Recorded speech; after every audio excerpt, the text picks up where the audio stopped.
Greetings, programs. Welcome to episode 37. Why UBI is not a good idea. Now, this one's kind of speculative. There's not a lot of hard data on this. But this is why I'm a little bit worried about UBI. So, with that said, today's episode is going to be kind of economical. After all, that's what UBI is. Let's have at it. So this UBI thing, Universal Basic Income, it's been in the news quite a bit in Europe and of course in the US. Thank you, Andrew Yang. Lots of people think it's terrible. Lots of people think it's great. And others have no idea what the hell anybody's even talking about. I happen to think it's terrible. But not for many of the same reasons that other people do. So I'm going to outline my opinions here. And please note, these are my opinions. I'm not an economist, just a person who studied social policy, including some economics at university.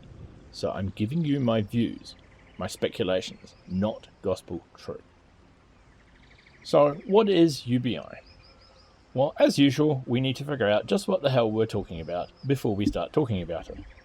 UBI is Universal Basic Income.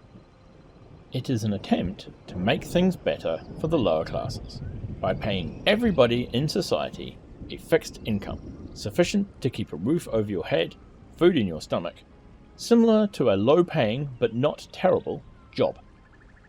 The actual value of it, in dollars, will depend on exactly where you are in the world. This will ideally wipe out unemployment issues, such as the agencies tasked with keeping an eye on those terrible unemployed people, and ideally remove some of the stigma of being unemployed. Why UBI? Well, automation is a thing, and it's wiping out jobs as we go. See my previous vids on corporations and the future economy, episodes 31 and 33. But in short, while automation is wiping out old jobs, as robots are cheaper in the long run than secretaries, truck drivers and so on, and while new jobs are being created all the time, there are less of those jobs. And those jobs are more limited in who can do them. After all, if you can replace 30 warehouse crew with robots, but now you need 30 engineers to keep the robots running, well, there's just no point doing it, is there? But there is a point doing it, and that's because there are less jobs overall. There are definitely less jobs total all around. And not everybody can do the new jobs. Not every truck driver can take up robot programming and engineering. Back in the day, there were large numbers of jobs on farms and factories and orchards that anyone could do if they had 2 working arms, 2 working legs, and a brain. Now, many of the jobs, the new jobs, are both intellectual and suited to a specific mindset. Not everybody is good at computer programming, or artistry, or writing, or engineering. UBI helps to combat these issues by making a more humane society, where no one starves or is destitute and we can live our lives in peace, and no one need to turn to crime to pay the bills. And how it works is we take some of the excess wealth of our economy in country X, and we give a set amount, say, for example, $1,000, to everybody, evenly throughout society. The millionaires don't care. $1,000 is nothing to them. But the poor people, well, they do care. $1,000 may be all that they get. And so, hey, that's good. That's better than nothing. And the people in the middle, struggling families who are working hard, that helps them. They notice it. They like it. That's good. And that's all there is to it, really. We take some of the subsidies that have been paid to corporations. We take some of the taxes that have been spent on blowing people up overseas, if you're in a country that's doing that sort of thing, like the US, the UK, and quite a few others. And we spend it on people, just looking after them. No questions asked, no stigma, no drama, that's it. So, what's the problem? Why is that bad? Well, the problems come in several levels. First off, the execution. That can easily be a problem. See, there is a potential for UBI to be a cover to cut other existing supports, and thus leave those using the UBI in a worse situation than they were already. There really is no way to avoid spending money and still help people. There are no clever tricks here. At the end of the day, you just have to spend money to fix problems. Then, there is a probability that any UBI payment will be too low. The UBI to work needs to be enough to have a life, something in the range of a minimum wage job in a sane country. A little bit less so as to encourage work if it becomes available. And you know that those who are paying for this in the form of taxes, the rich, are going to want the UBI to be as low as possible without actually starting a rebellion. And that's a problem, because if it is too low, then the problems it's supposed to solve, like crime, mental health, having a bad community, all that kind of stuff, they will still be around. Now, second problem. Once a large and noticeable percentage of the population is out of the workforce, they are likely to stay that way. No, I don't mean everybody will suddenly become lazy, worthless bums. I mean that if the UBI is paid at a level that allows for modest but dignified living, people will be able to do voluntary work that satisfies them and achieve some kind of good in society, like working with the elderly, or beautifying their neighborhood, teaching kids, running after-school programs, that kind of stuff. And if you are enjoying that, unless you have a crippling need for money, who is going to want to rejoin the regular workforce, even if jobs are available? And that's fine, but there is a danger of these folks separating into a new class over time. And you can imagine that that might not be a good thing. Thirdly, right now in most neoliberal systems, look that up if you're not sure what the word means, it's a big deal. The workers have little bargaining power when dealing with the owners. But those receiving the UBI will have none at all. They are not working, and those owners, the rich, are not going to be incentivized to listen to people who only take money from them and do not contribute directly, unless those owners happen to own companies that service those in the UBI directly somehow. And unless the people on the UBI can engage in some form of unilateral action, they won't be able to do much even to those people. Which means that those on the UBI have even less bargaining power than low-paid workers do now, which is not much at all in most countries. Now, fourth problem, a voting bloc. Once the UBI is instated, there is another danger, that of it becoming a single issue for voters, that it can become the single easy lever for a party to lean on in order to get votes. What are the chances that any people on the UBI, especially if they've been there for a while, are going to vote for any party that has any plan that includes reducing the UBI? What are the chances that people on the UBI are not going to vote for any party that offers to increase it, regardless of their other policies? And lastly, more issues with execution. In order to be any good, the UBI has to be somewhere in the range of a minimum wage job. Not so high as to make minimum wage jobs useless, but not starvation wages either. But those paying for it in the form of corporate taxes or wealth taxes, especially the corporations, are not going to want to pay. So they are going to be constantly campaigning for its removal, or for it to be reduced to the level at which it does no good at all. Remember, this only works if it's enough to have a reasonable sort of life. Paying the UBI to level too low does no good at all. It doesn't fix the problem. Right, so that's my opinion. Note, opinion, not gospel truth. The UBI has some good points, but it's also vastly likely to go wrong. Well, what's better than this? What has some better outcome for people that doesn't have these issues? Democracy. Sure, democracy isn't perfect, but something that takes into account the will of the majority is better and more fair than what we have now, which is the will of the minority. But hang on, you say. Most Western countries have a democracy? And yes, a republic is a form of democracy, even if it's not a direct democracy. Yeah, but if they already have it, what the hell am I talking about? Well, sure, the political arena is democratic, sort of. But is the workplace? No. If your boss says, now you will do your job like this, and you don't like it, or it is unpleasant or worse for you and you don't want to, If they can't be persuaded to change their mind, then that's it, you're gone, or you have to put up with it.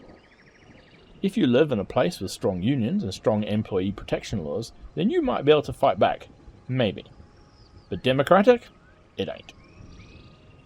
However, if we are all working together democratically, if all the workers voted on a leader to do the leading, just like we do for politics, and the workers had the right to remove that leader if they screw up, just like a working democracy does, then you get a more fair and more just system. Perfect? No. Democracy is not perfect. Just more fair than the autocracy of the current workplace. And really, you don't have to work hard to persuade somebody that a democracy is superior to a dictatorship. Well, that's what you've got in your standard workplace. Imagine what would happen in one of these democratic workplaces when somebody floats the idea of, say, moving the company overseas and firing all the workers. Imagine you are a worker. Will you vote to lose your job and send the work overseas? No. What happens when new machines show up, letting more work get done with less effort? Will you vote to fire half the workers, knowing that you are one of the people who's about to be fired? No. So what will happen? Twice the work for half the effort? Well, more time off, same wages. After all, the company has paid for the machinery, then the people can have a shorter work day or a shorter work week, once it's all paid off. And some of that free time can be spent on a better work-life balance. Some can be spent on maintenance that is needed, and some can be spent on getting creative, thinking up new ways to do things, all to the betterment of the company. And this sort of thing is a lot easier to do when you're not exhausted from 40 hours of slog each week. Okay, so is there a name for this thing? Sure. Socialism. Specifically, democratic socialism, also known as worker co-ops. Oh wait, isn't that the thing that never works? No, but that's for another video. Here's where we digress.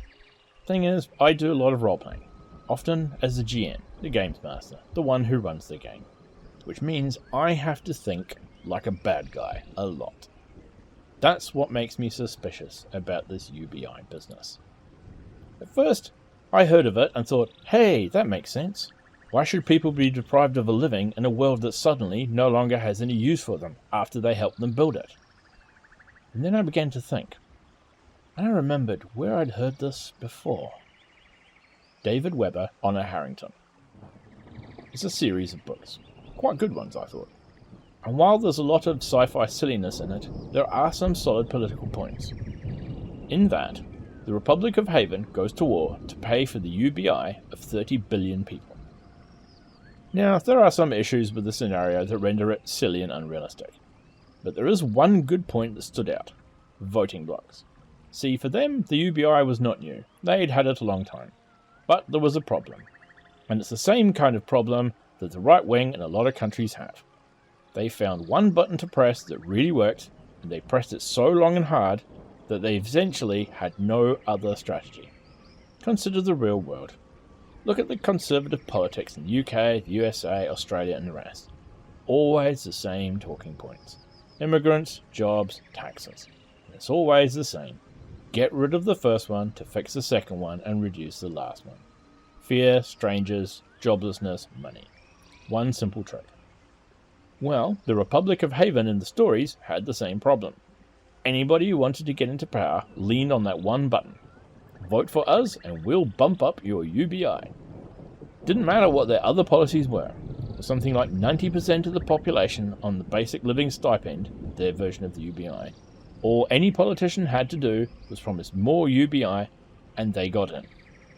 And because this was the vast majority of people that were on it, it didn't matter what the other voters wanted or thought for or whatever. They were a minority. They didn't count. And this points to a problem in democratic politics. Humans are lazy. We evolved that way. We as a species almost always take the easy option, because that's what gets us through the day, and that's all natural selection cares about. So if there's a button to push that gets you what you want quick and easy, you're going to push it, even if the long-term consequences are not great. That's why the US good old party keep screaming about immigrants and fear. That's why the Republic of Haven just kept bumping up their UBI. Because it's easy. And that's one of my concerns about the UBI. That it can become a new instant vote button in a democracy, essentially rendering a democracy undemocratic and no longer existent. So why did I mention that, and what's it got to do with being a bad guy? Well, think about this from the point of view of a super rich bad guy. You're not one of the billionaires with a heart. You're ruthless and you want your profits.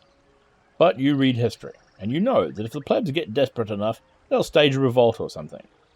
Or, if there's enough democracy left, they'll actually get together and vote you out, or your rich party friend. And here they are going on about socialism and democratizing the means of production, means that you own, so you don't want that. But like all things profit, you do better when you pay the minimum possible and thus keep the maximum profit. Having factories and plants seized or given away is not what you want. So what do? Same thing as always, the minimum possible. You pay some taxes. You don't want to, but compared to losing control over the means of production, or a revolt, or handing over the reins of power in some other way, paying some taxes are better. Sure, it cuts into your profit, but you get to keep control, and you can use some of your other money to roll it back eventually, or to get an exemption just for you. And that's the reason I don't like the UBI. It's a sop. It's a dodge to avoid handing over the reins of power by powerful people who will be paying the taxes. In the old days, it was called bread and circuses. As long as they kept the people fed and happy, those people don't ask why they're not in control of their own destinies. They're distracted. And that's how we get one guy with armies of robots selling stuff at gunpoint. That's not good. See my previous video for details. Well, that's all for this week. Tune in next time for something else, possibly economic. Bye for now.